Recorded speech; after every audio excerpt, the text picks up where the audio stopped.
boy, did the Lakers make a statement yesterday at OKC. You figure, okay, this is where they're going to get serious. LeBron's Lakers, SGA. I call him MVP. But this one was about Luka. We're waiting to see playoff Luka. A little taste of that showed up yesterday. The Lakers could not miss from three. If you watch this game, they were dominant immediately. That was Luka. This was Austin Reeves. And LeBron will get into the act.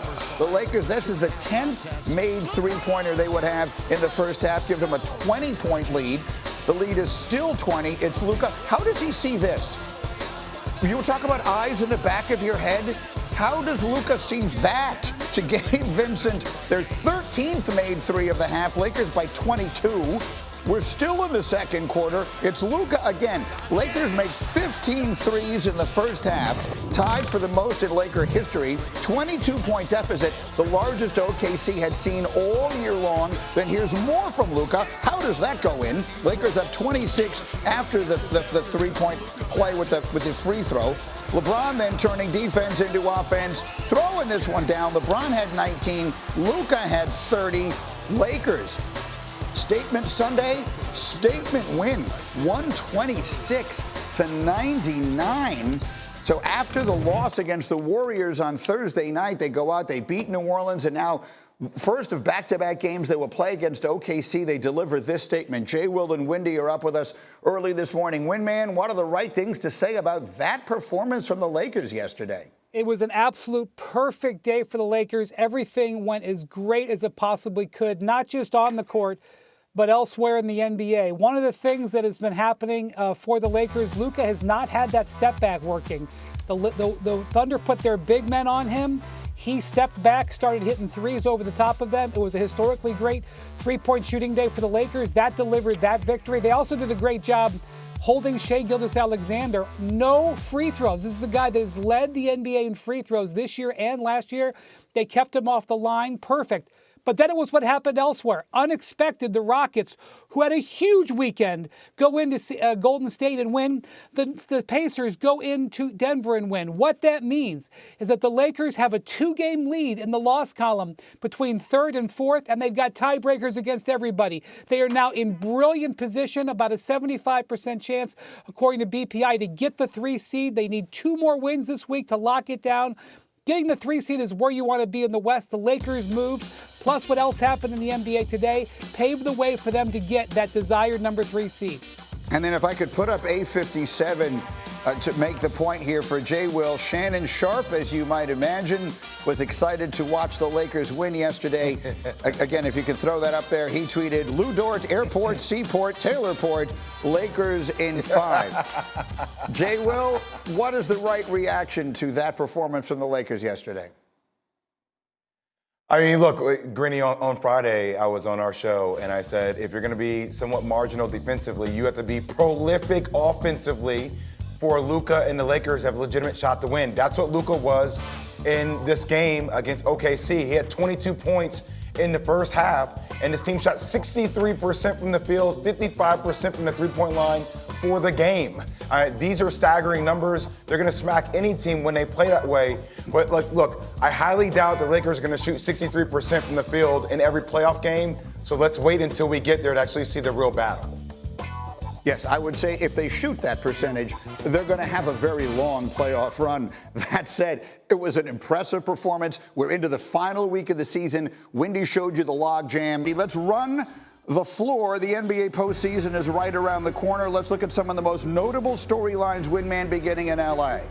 It was a crazy weekend, but the Lakers were one of the biggest winners. You know, they've won a series of really important games lately. This may have been the most important.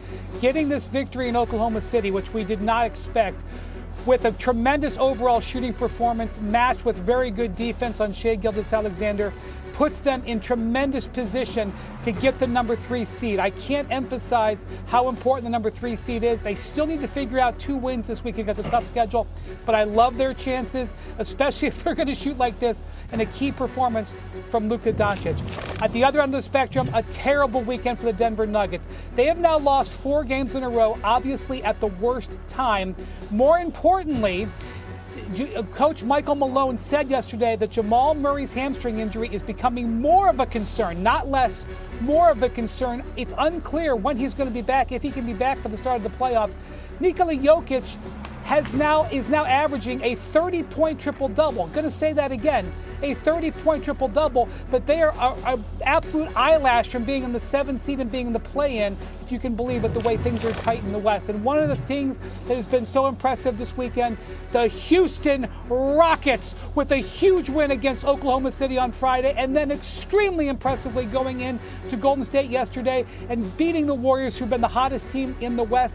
Amen Thompson holds Shai Gilgeous-Alexander on Friday to his second fewest points of the season, and then on Sunday contributes to Steph Curry going 1 of 10. The Rockets are young. They have low expectations because of they've never been there before.